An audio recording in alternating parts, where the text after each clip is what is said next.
Panther Nation, Draft Family, what's good? Welcome to something new that I'm doing. It's going to be Mock Draft Mondays. Now, I know it's Tuesday, but I was supposed to do this yesterday and I didn't get a chance to do it. But moving forward, this will be Mock Draft Monday. But before we get into that, make sure you hit the like button, make sure you hit the subscribe button, make sure you hit the notification bell, make sure you get in the comments, and make sure you subbed. Make sure you sub up, okay? We're trying to get to 5,000 subscribers before the draft, so please let's make that happen. That would be great. We're having a huge, I don't know if you missed it or happened to see it yesterday, but we did a huge giveaway yesterday. Gave away a signed Shaq Thompson 8x10, gave away a Jeremy Chin jersey, and gave away a signed Charles Johnson jersey. So listen, we give away a lot of things. If you're new here, I give away a lot of stuff. I have a lot of autographed items that I don't need, so I'm sharing with y'all, okay? So on the 5K giveaway, it's going to be crazy. It's going to be huge. It's going to be on draft night. So we have to be at 5,000 subscribers by the draft or it won't happen. All right. So now let's go ahead and get into it. We got the mock draft. Mock draft Monday. I know it's Tuesday, but it will be Monday moving forward. Now what I want to do for this first one is to introduce Panther fans to the concept of trading up to get your guy. We always talk about trading back. We always talk about staying where you're at or getting some more picks. But the further this goes on, the more we're starting to see how thirsty the Panthers are for a quarterback. And so I'm going to simulate this thirst in this mock draft, okay? It's all about simulating thirst, all right? So we're going to go ahead and get into this, man. One thing I do want to, and we'll address this after because I think the simulator doesn't quite, it's a little friendly when it comes to the trading up. I think we're going to get away with it a lot cheaper than what it's actually going to cost us, but we'll talk about that after. So let's go ahead. Let's get into the simulator real quick. Let's get into this. All right. So the simulator's here, and I'm going to go ahead and get in the trade. All right. So one thing we want to go ahead and see is that we need to get ahead of the Atlanta Falcons. Okay. Atlanta Falcons are our division rivals, but they're also going to be our draft night rivals. Okay. Because we need to jump them in order to get a quarterback that we want, okay? And I'm targeting either Zach Wilson or I'm targeting Justin Fields. I'm trying to get one of those guys, and I'm going to make it happen because I feel like that's what Fitterer and company and David Tepper want to do. They're thirsty for a quarterback, so I'm going to act real thirsty here today, okay? So here we go. So we want to trade with the Dolphins. So let's see what we got here. So we're going to trade our first. We're going to trade back. We're going to swap first-round picks with them. So we're going to move up to 3. We're going to move up to 3. But in order to get this pick, we need to probably add another first round. So, listen, I tried to do this with an additional second round. It ain't work. They're not going to accept this. They probably not going to.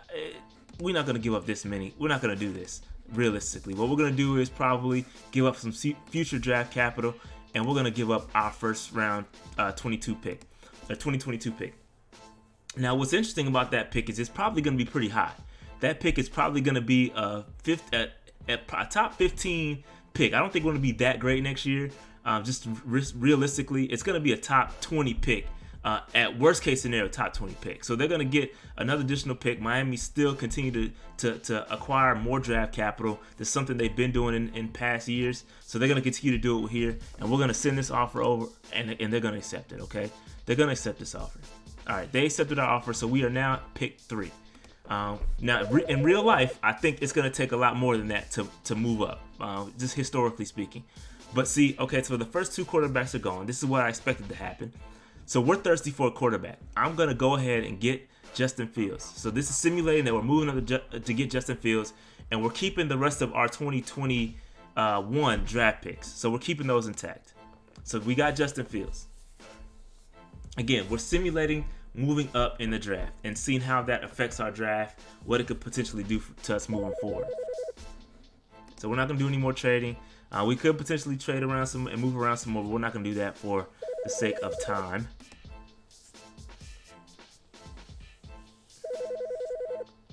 All right, so here we go. We are now on the clock. Here we go. All right, so now we're on the clock again. We've got Liam Eckenberg. I'm going to be looking to fix his offensive line. I'm going to be honest with y'all. But I'm going to take a peek at what's going on here. Taking a peek, just a little peek. Always interesting. Rondell Moore, interesting. But we're going to go ahead and get a left tackle. Is he the left tackle of the future? I don't know, but we're going to go ahead and take him. We might take a couple shots at tackle just to make sure we get one that works out. But we're gonna take Liam Eckenberg at number 2 in the second round. Excuse me.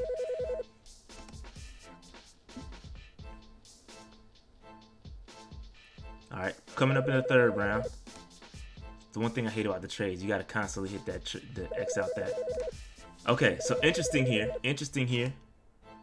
All right, so we got a couple of safeties.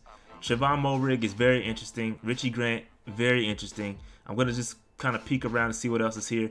Jabril Cox, interesting. Paulson Adebo is very interesting since we don't have any cornerbacks.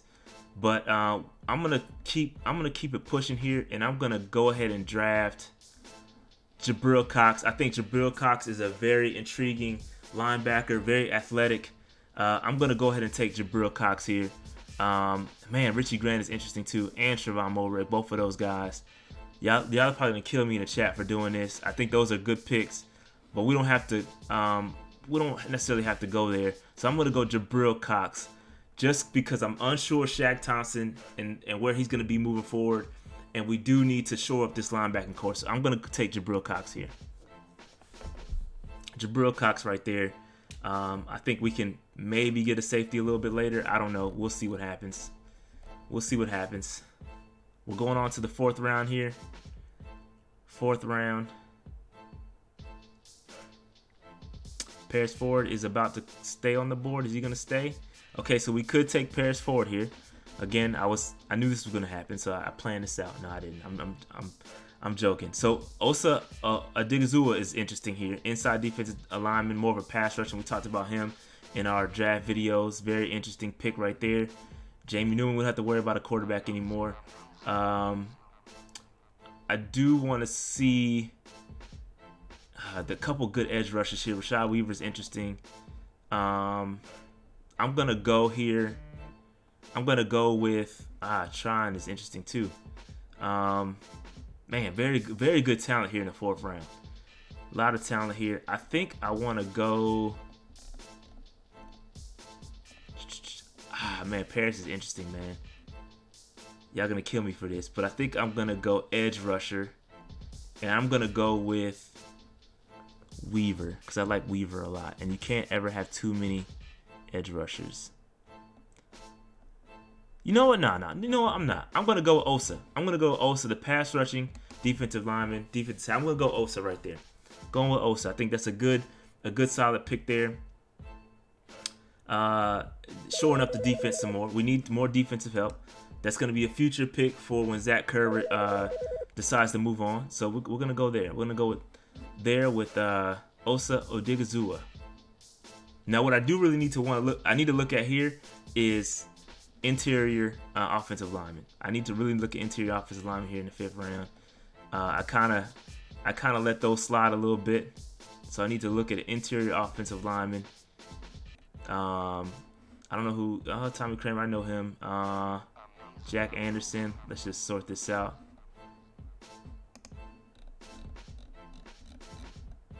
Here we go. Drake Jackson. I like Drake Jackson a lot. I do like Drake. He played in the Senior Bowl. I'm going to take him. Let me see. 6'2", 290, a bit light. But I'm going to go with... Just seeing who else is here.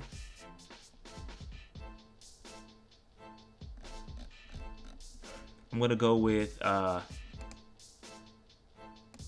go with Kramer. I'll go with Tommy Kramer out of Notre Dame. I'll take that.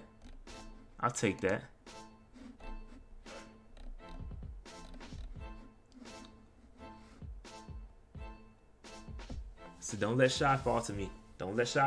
Man. I'm taking him if he's there. I'm taking Shy Smith if he's there. I'm telling y'all that right now. Nope, he didn't fall to me. Cornell Power is interesting.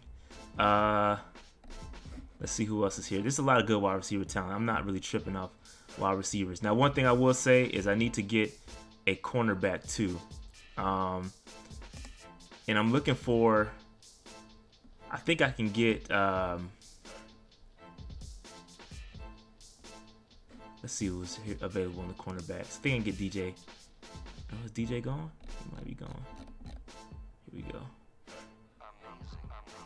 Marco Wilson. Yeah, DJ Daniel is somebody that I like.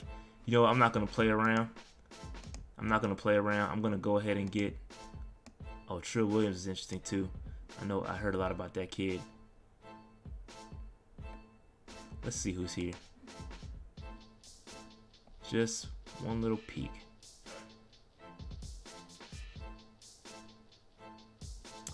You know what? I'm going to go James Darden here.